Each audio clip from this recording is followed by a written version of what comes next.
trecut am fost pe la supermarket și am găsit niște bezele foarte, foarte mici.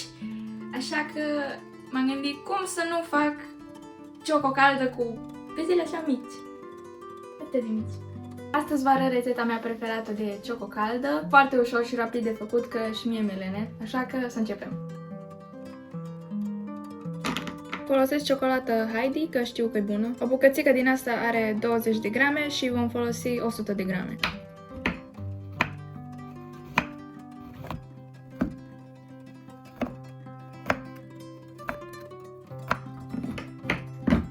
Pentru o cană de cioco caldă vom folosi o cană de lapte. Turnăm un sfert din ea în oală. Punem ciocolata și amestecăm până se transformă într-o cremă. Mai turnăm puțin lapte și adăugăm vreo 2 linguri de praf de cacao.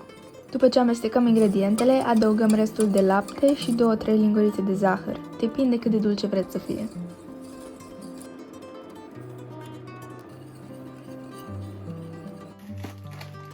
Punem și puțină sare și amestecăm.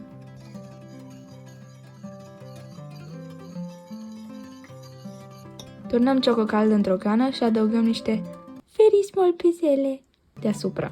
Voilà!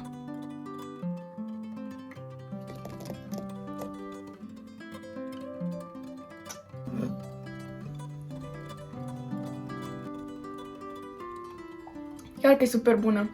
Mai bună ca aia făcută cu praf. Dacă v-a plăcut această rețetă, nu uitați să vă abonați și să dați click pe clopoțel ca să nu ratați niciun video nou.